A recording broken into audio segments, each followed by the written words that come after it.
recibió como miembros en plena comunión a Alejandro y a Leslie.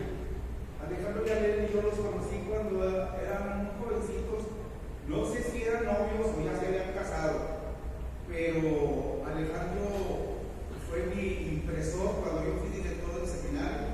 Todo trabajo en imprenta, Alejandro hacía cuando fui superintendente del distrito de la Victoria, y así es que me dio mucho gusto que Alex y Leti sean miembros ahora de esta iglesia.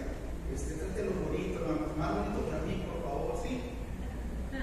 Digan que sí, hermano. Y también me dio mucho saludar a Carlitos de Torreón. Bueno, viene de la iglesia de Torreón, pero él es chihuahuense. ¿Sí, Carlos? Soy de Torreón, pastor, pero ¿Eres de Torreón? estuve muchos años en Chihuahua. Muchos años en Camargo o en Mero Chihuahua. Todo Chihuahua. En todo Chihuahua. Bueno, Carlos y su esposa y su familia lo recibí como miembros en plena comunión en la iglesia de San Pablo. Y ahorita le pregunté, porque como estaba recibiendo a Alejandro, dije, válgame, ya se van a recibir aquí también. No, es por profesiones de trabajo. Pero qué gusto saludarte, Carlos. Saludos a Brenda y a tus hijos, a tu familia y a la congregación de Torreón. Cuando regrese, díganles a los hermanos de San Pablo que en agua de vida de San Nicolás de Rodaza me tratan muy bien, que me dejan dedicarse a tanito, sí, que me ponen un vasito por agua, por eso me limpiaba. Ya me la boca. ¿Quién me ayuda?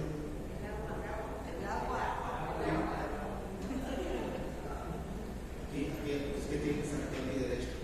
Ok. Ya tiene la Biblia abierta en el pasaje de Hechos, capítulo 16. Hermanos.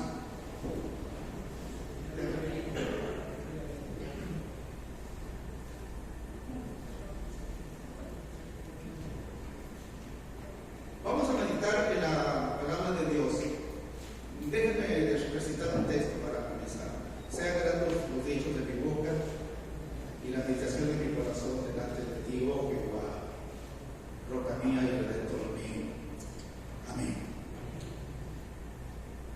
A mí me encanta predicar sobre los milagros y los hechos maravillosos del Señor Jesucristo. Y desde el día que el pastor Olivo me dijo, hermano Blanca, ¿por qué no nos predicas el primer domingo de septiembre? Es domingo de Santa Comunión. Y entonces comencé a orar al Señor y yo quería escoger algún pasaje de la vida de nuestro Señor Jesucristo, como siempre me ha gustado, pero cuando leí allí en San Lucas que el Señor Jesús dijo, estas señales seguirán a los que creen en mi nombre. En mi nombre echarán fuera demonios, hablarán nuevas lenguas, pondrán las manos sobre los enfermos y sanarán. Me impactó mucho esa promesa del Señor Jesucristo. Y entonces dije, voy a predicar el 7 de septiembre en Agua de Vida en algo que se hizo en el nombre de Jesucristo. Yo tengo subrayado en alguna de mis Biblias todas las veces que en el libro de los Hechos de los Apóstoles se menciona el nombre de Jesucristo o en el nombre de Jesucristo. Y conté como 14 o 15 ocasiones en distintos momentos especiales en la vida de la iglesia. Y en Hechos capítulo 16 nos vamos a encontrar, hermanos, con unas historias muy interesantes. Déjenme primero decirles que les encargo de tarea que lean el segundo viaje misionero del apóstol Pablo. Ese segundo viaje misionero comienza allí en el capítulo 15 del libro de los Hechos, versículo 36, y termina ese viaje misionero en el capítulo 18. Sería interesante que hoy en la tarde se tomen un tiempecito para leer el segundo viaje misionero del apóstol Pablo. Pero en este segundo viaje hay un momento en el cual, a partir del capítulo 16, versículo 11 al 33, que nos hizo el favor de leer el pastor, se habla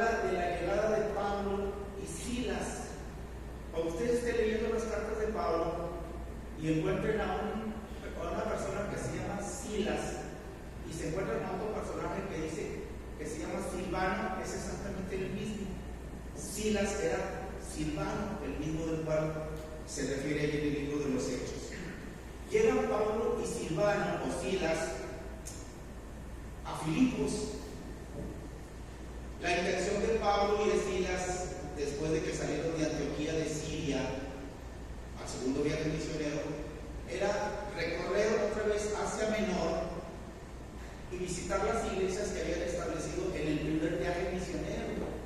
Todo lo que es la región ahí de Derbe, Listra, Galacia, pero ahora querían llegar más al norte, hasta las orillas del Mar Negro, a la región que se llama Bitinia o el Ponto.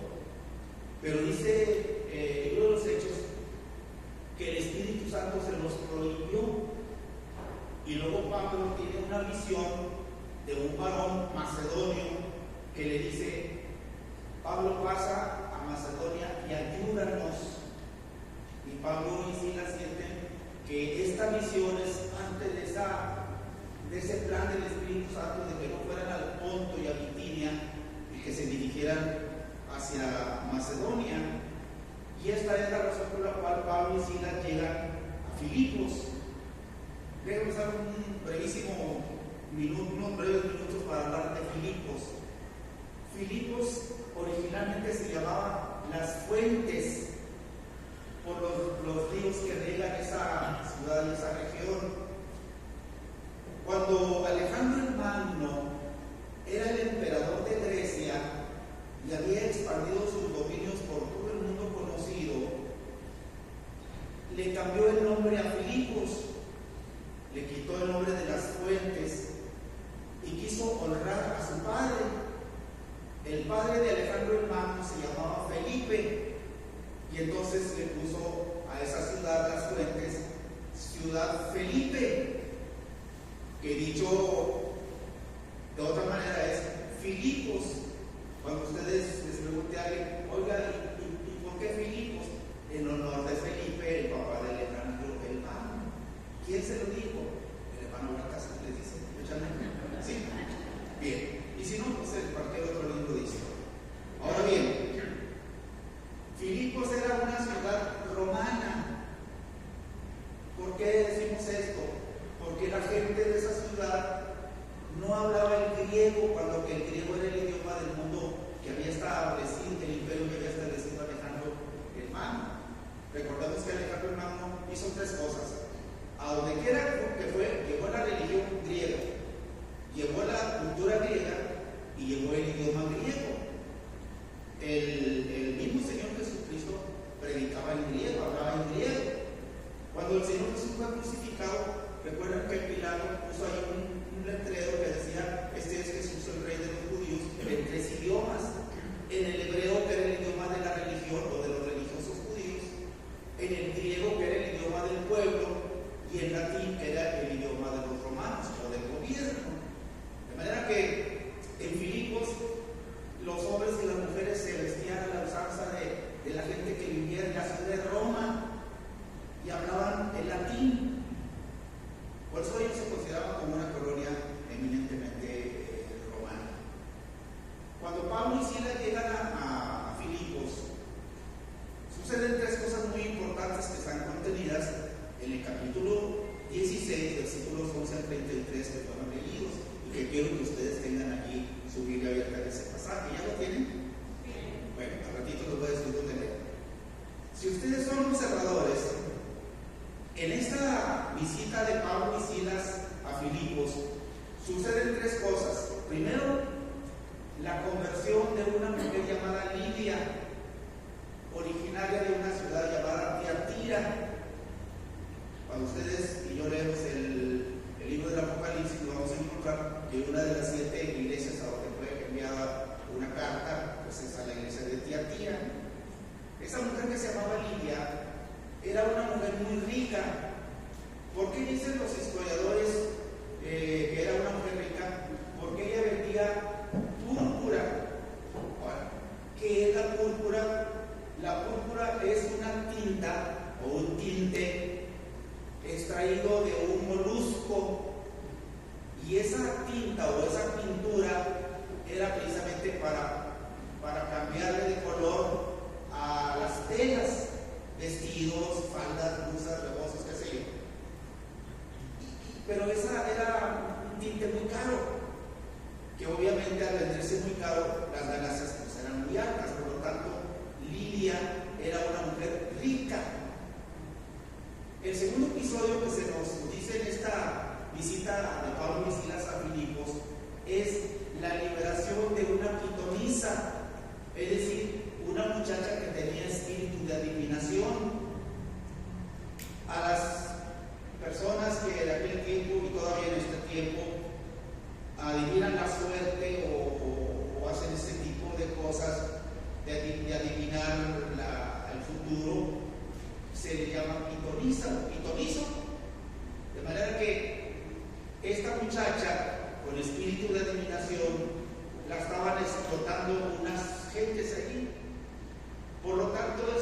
muchacha más bien era una esclava. Noten ustedes, de una mujer llamada Lidia que es rica y que se convierte a Cristo junto con toda su familia, ahora una muchacha con espíritu de adivinación, una pitonisa, es liberada en el nombre de Jesucristo. Y yo quiero entender, aunque no lo diga así en la Escritura, que esa muchacha también vino a las filas del Evangelio, es decir, de la iglesia de nuestro Señor Jesucristo. ¿Cómo una mujer tan rica se convierte y luego una mujer que es extracto de lo peor de la sociedad, la parte más baja de la sociedad, como era una mujer que estaba siendo explotada por unos amos? A consecuencia de esa liberación que Pablo y Silas en el nombre de Cristo llevan a cabo, resulta que los que explotaban a aquella muchacha se enojaron de tal manera que trajeron varas, les quitaron la ropa a Pablo y a Silas y les han dado una cueriza que les han de haber dejado las marcas en la espalda o en el cuerpo hasta sangrarles. Y no solamente esto, que en lugar de acusarlos de que habían liberado a aquella muchacha de aquel espíritu de adivinación, les hacen cargos falsos. Estos hombres están enseñando cosas contrarias a lo que nosotros como romanos creemos. En realidad los metieron a la cárcel no porque habían liberado a esa muchacha, sino por los falsos que les habían levantado aquellos que estaban explotando a aquella joven. Y entonces los entregan a las autoridades, todos golpeados, todos sangrados, y luego le dan las órdenes al carcelero para que los remita a la cárcel y los meta, pero se los llevan al calabozo de más adentro, al más profundo, al más sucio, más oscuro, más pestilente, más insalubre. No sé qué tipo de bichos había ahí en esa celda, en esa mazmorra, ratas o cucarachas o no sé. El asunto es que los llevan hasta el calabozo de más adentro.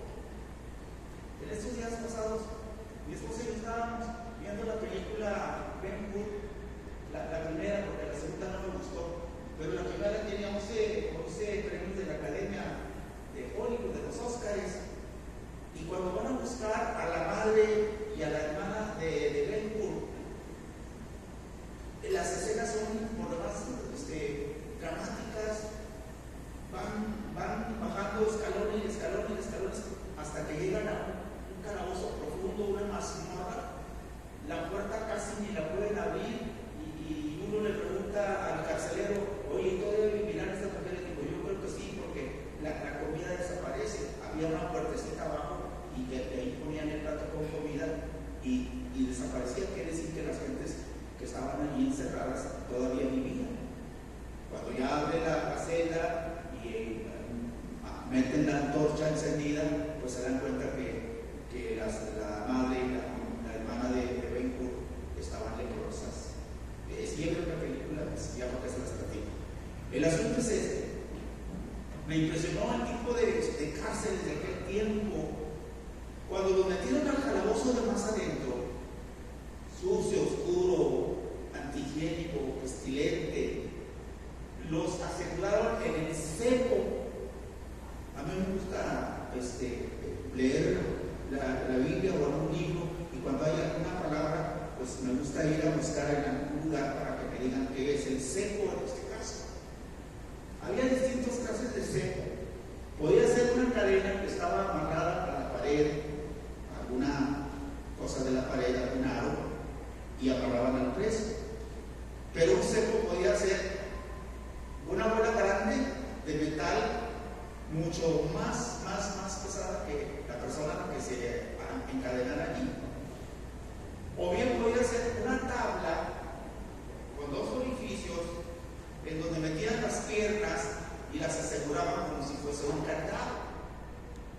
O bien podía haber un tercer cepo que tenía 3 hoyos, 2 para cada una de las manos y una en el centro para meter la cabeza, el cuello.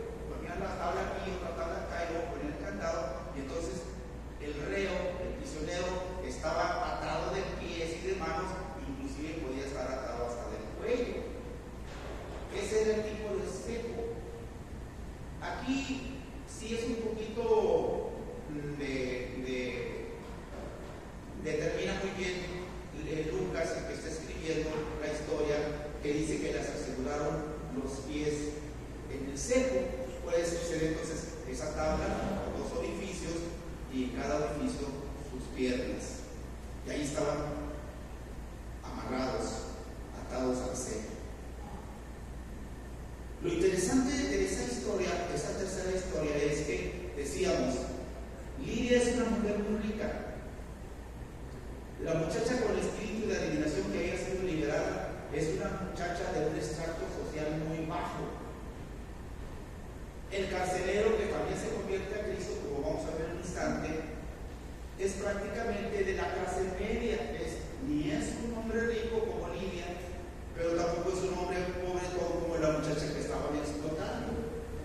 Es decir, ahí hay una mujer rica, Lidia, una mujer muy pobre, la muchacha, y un carcelero de la clase media. En otras palabras, el Evangelio de Jesucristo es para todos. ¿Hay algún amén por ahí? El Evangelio, el poder del Evangelio cambia la vida de un rico y de un pobre y de uno que se dice de la clase media. Posiblemente entre todos los que estamos aquí reunidos en esta tarde, en esta casa de Dios, hay gente de escasos recursos. A lo mejor hay gente que tiene un poquito más, y a lo mejor hay gente que tiene un poquito o un muchito más. Pero hermanos, quiero decirle que a los que tienen poco, a los que tienen un poquito más y a los que tienen mucho más, a todos los alcanzó el Evangelio de Cristo. Y delante del Señor, aquí todos somos iguales. Alabado sea Jesucristo. De tal manera, queridos hermanos, que me llama mucho la atención que en este segundo viaje misionero, en su estancia en Filipos, hay tres conversiones muy importantes. Una mujer rica con su familia, una muchacha pobre, explotada, y un carcelero que se convierte a Cristo, al que se le dice: cree en el Señor Jesucristo, tú y tu casa. Y esa misma noche lo llevó a su casa, le lavó las heridas, y toda su familia escuchó el Evangelio y se bautizaron. Y allí en Filipos nace la primera iglesia cristiana compuesta por ricos, pobres y pobres y ricos, sino que ahora todos eran uno en Cristo. Alabado sea el Señor. A donde quiero llegar, hermanos, es al título que le puse a mi sermón. ¿Sí lo puso el pastor ahí en el boletín? El título de mi sermón. ¿Cómo dice? ¿Cómo dice? ¿Cómo dice? Cantando en la noche. Ándele. Quiero llegar a ese punto. Cuando Pablo y Silas, yo creo que estaban adoloridos, porque si no eran de palo, eran de carne y hueso y un pedazo de pescuezo. Pablo y Silas estaban sangrantes por los balazos que les dieron aquellos malandrines. Estaban asegurados en el cepo, estaban en un calabozo oscuro, sucio, pestilente, antihigiénico, injustificadamente. Pero ellos no se pusieron a maldecir ni a blasfemar.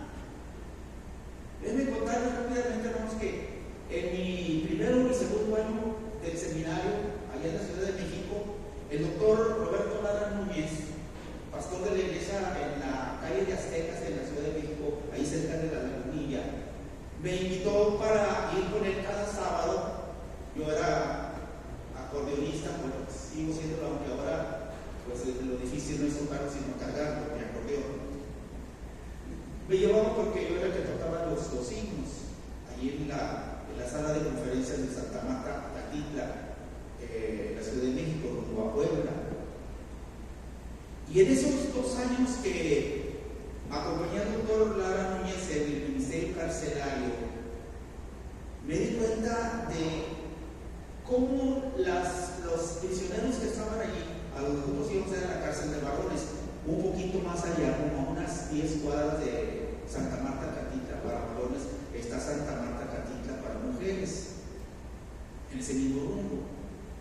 La gran mayoría de las personas que estaban ahí prisioneras, todos las quemaban.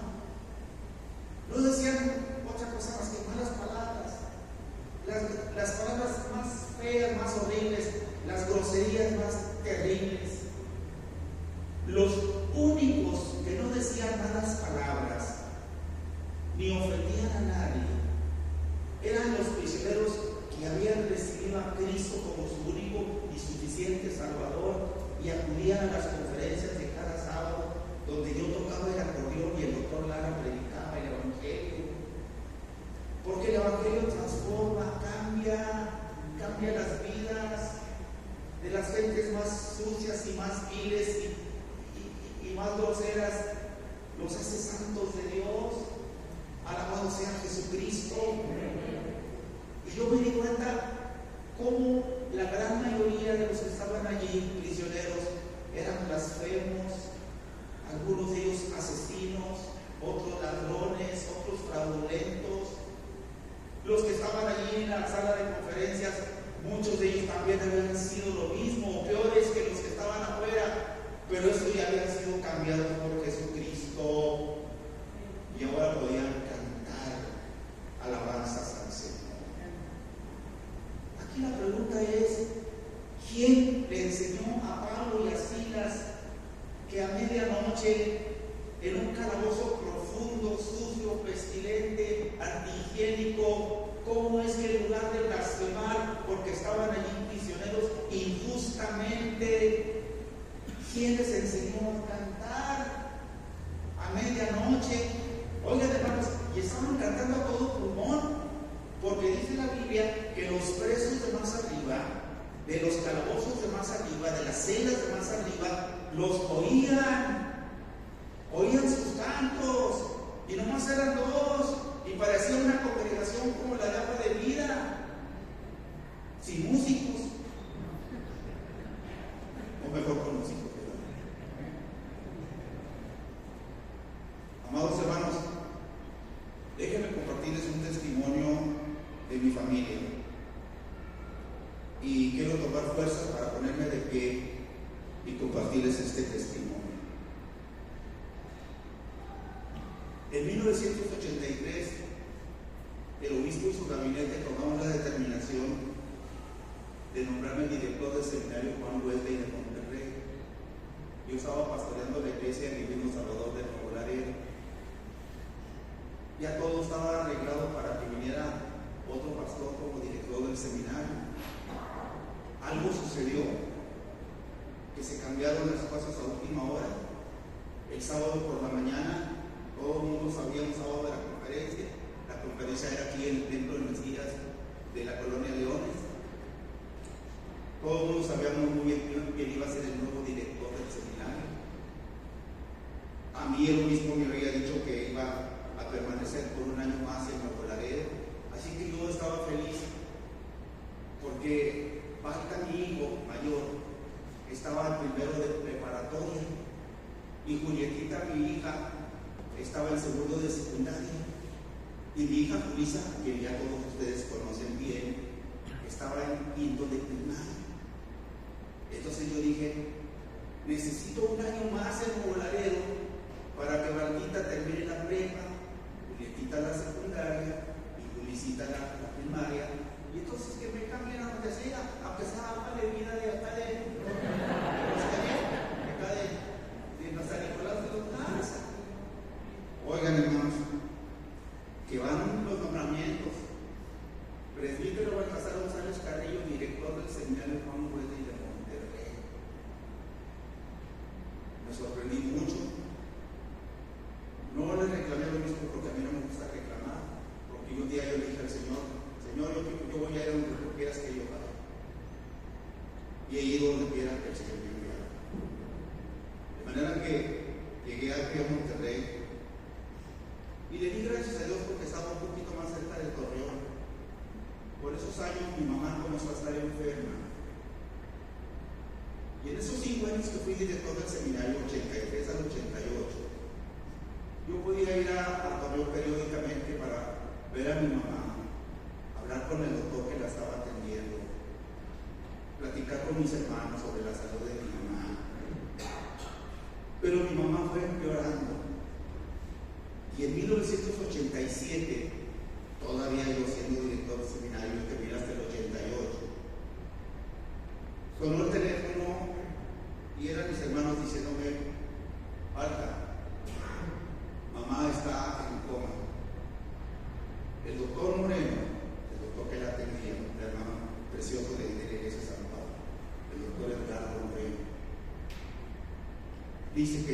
horas. De manera que hablé con la decana del seminario, hablé con el obispo, hablé con los maestros, busqué a uno de los muchachos que manejaban y en la camioneta del seminario nos fuimos a Torreón.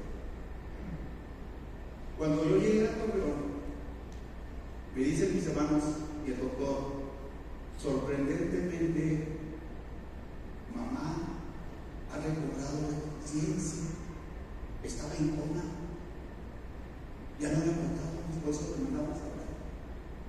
Conté a la sobrecámara, mi mamá me reconoció perfectamente bien. Oh, mijito, ¿cómo estás? Qué bueno que viniste. Sí, mamá, ¿y usted cómo se siente? Bien, mijito, bien. Siéntate, vamos a platicar. Y me senté ahí a un lado de ella en su cama y comenzamos a platicar. Yo le había comprado unos meses antes o unos años antes más bien una grabadora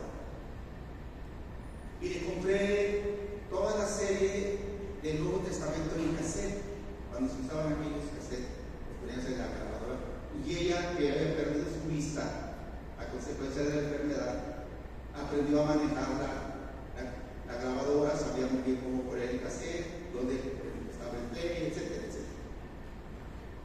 Pero aparte del Nuevo Testamento hablado, le compramos cassette con himnos y cantos y música de adoración y de alabanza. Y ahí mi mamá en su recámara escuchaba el evangelio, escuchaba música, cantos. Y ese día le dije, mamá, ¿quieres que te ponga algún cassette? Dijo, no, mejor vamos a cantar tú y yo. Sí, él quiere que cantemos. Y comenzamos a cantar aquel viejo himno que dice, alguna vez ya no estaré, en mi lugar estaré, mas cuán feliz despertaré en el palacio de mi rey.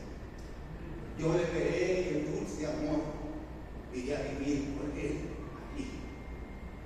Y cantamos ese y yo.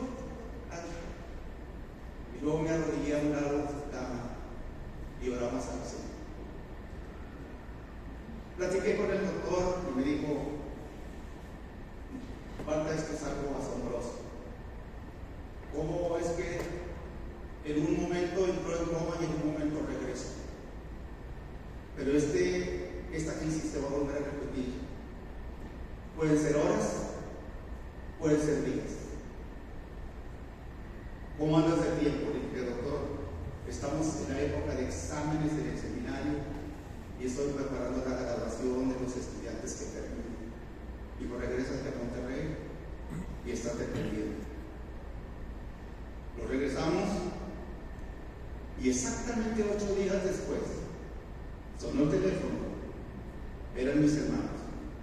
Marta, mamá está en coma, pero el doctor dice que se trata ahora de una crisis muy fuerte y que es cuestión de horas o de minutos. ¿Puedes venir? Sí. Hice lo mismo que la vez anterior. Nos fuimos a Torreón. Cuando llegamos a Torreón, mi mamá había cerrado sus ojos a este mundo para abrirlos en la eternidad 45 minutos antes de que yo llegara.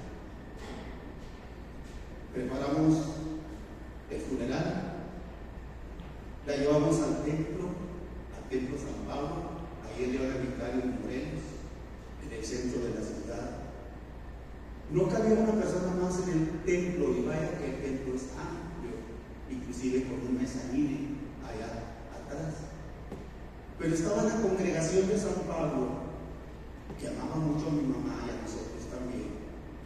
Estaba la congregación de un sobrino mío que se llama Alfonso, una iglesia evangélica independiente. Y estaba la congregación de un sobrino que se llamaba Fernando Rodarte. Hace poco Fernando falleció también.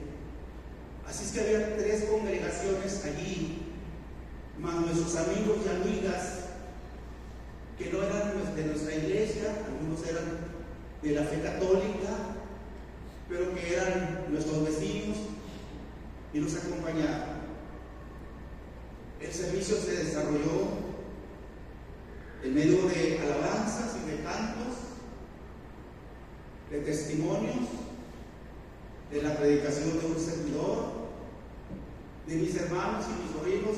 Hicimos un círculo alrededor del féretro, y cuando estábamos allí rodeando el féretro me di cuenta que absolutamente todos, mis hermanos y hermanas, mis sobrinos, todos éramos predicadores del Evangelio. Yo de seminario, los demás, pues, por amor a Cristo, pero todos predicamos el Evangelio.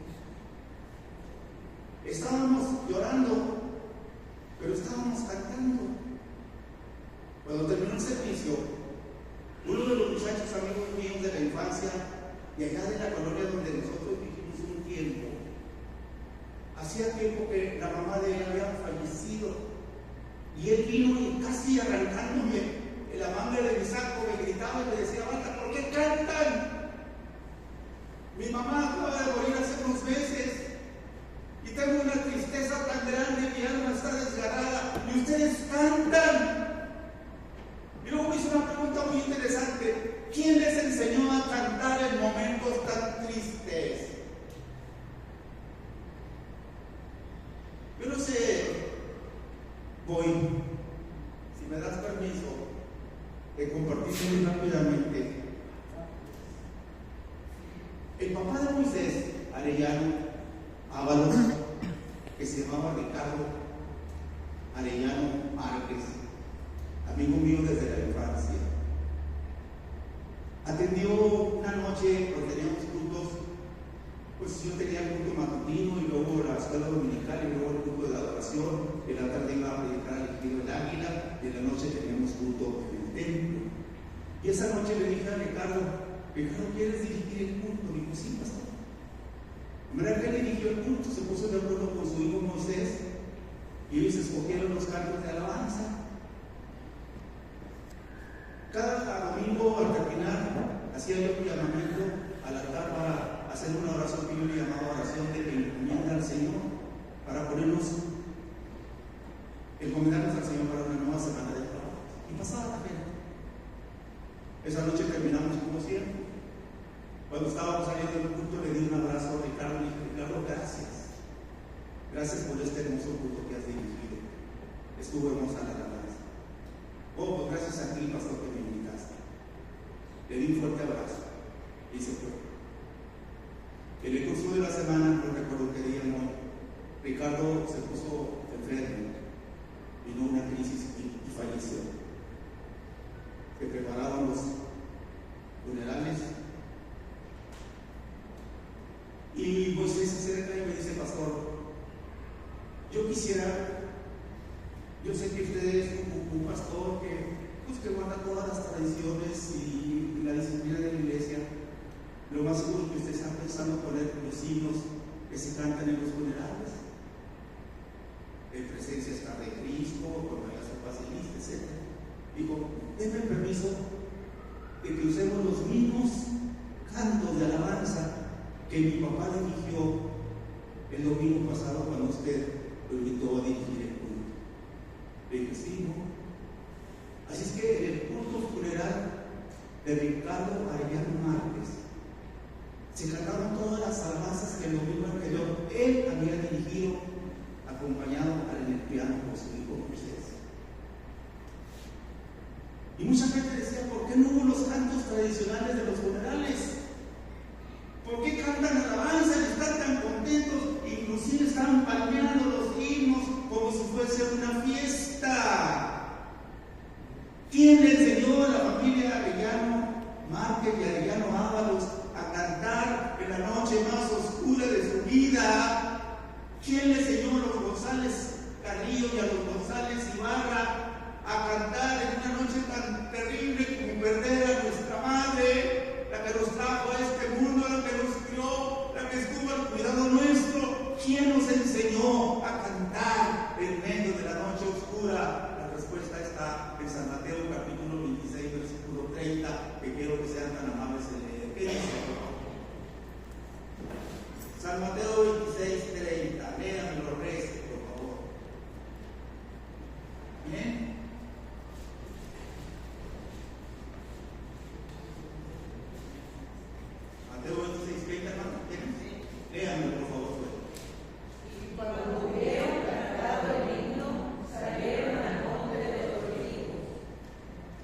A mí me llamó la atención que el Señor Jesucristo en la noche más oscura de su existencia cantó. Y como soy muy escrupuloso, muy meticuloso y muy preguntón, me pregunté, ¿y cuál himno cantó? Y entonces me fui a los comentarios y resulta que el libro de los Salmos, que es el himnario del pueblo judío, tiene himnos de alabanza, himnos de adoración, himnos de penitencia, himnos de arrepentimiento, pero hay una colección de himnos que nada más se cantan en la Pascua.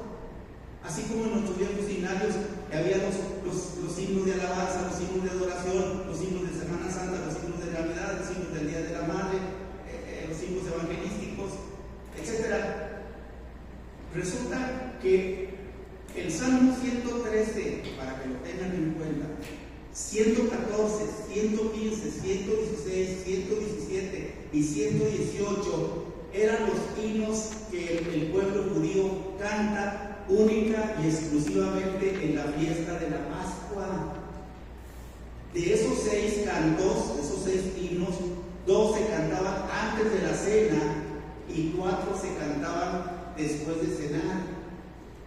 El último himno al que se refiere Mateo 26:30 puede ser el Salmo 118 o pueden ser los últimos 4.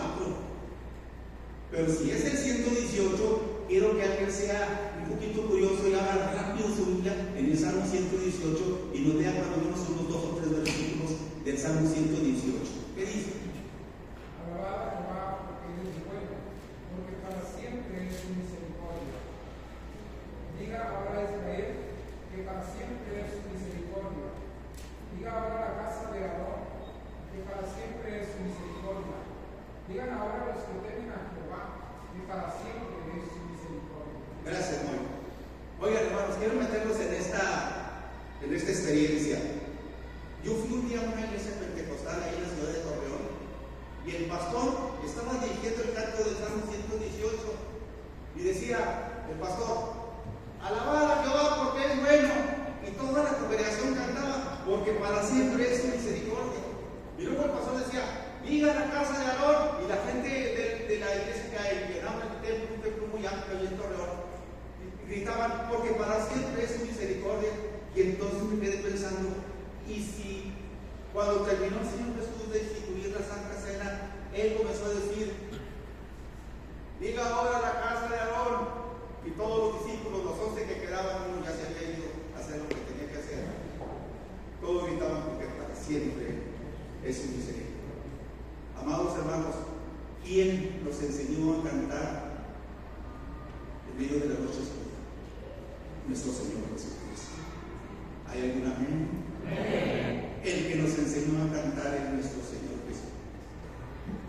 Cualquiera de ustedes o yo hemos venido este domingo, primer domingo de septiembre, viviendo una noche oscura por alguna enfermedad, por algún quebranto, por alguna situación difícil en la casa. Déjenme decirles, hermanos, que es tiempo de alabar al Señor, porque hubo quien nos enseñó a cantar en medio de la noche oscura. El mundo vive una noche muy oscura, hermanos. México vive una noche muy oscura. El área metropolitana de Monterrey vive una noche muy oscura. El mundo vive una noche muy oscura porque hay guerras. Guerra de Israel, guerra de Rusia contra Ucrania, guerras en Sudán, en el Congo, en África. México vive una noche muy terrible. 200,000 homicidios dolosos en los últimos 7 años, más de 150,000 desaparecidos, 11 feminicidios diarios durante los últimos 10 años. En 10 estados de nuestro país, 7 de cada 10 personas tienen miedo a salir a la calle. Cifras que he estado recopilando de la radio y la televisión, en los noticieros. Niños abandonados, recién nacidos.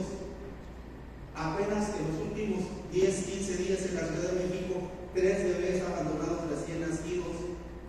El escobeo de Nuevo León, 2 bebés recién nacidos tirados a la basura. Vivimos una noche oscura. ¿Quién puede cantar en una noche tan oscura como la que estamos viviendo? Solamente aquellos que hemos sido enseñados a cantar en medio de la noche oscura, enseñados por Jesucristo. Quiero dejarle el tiempo a nuestro pastor para la administración de la Santa Cena y a Moy, el grupo de alabanza. No sé si tenga por ahí un canto que nos ayude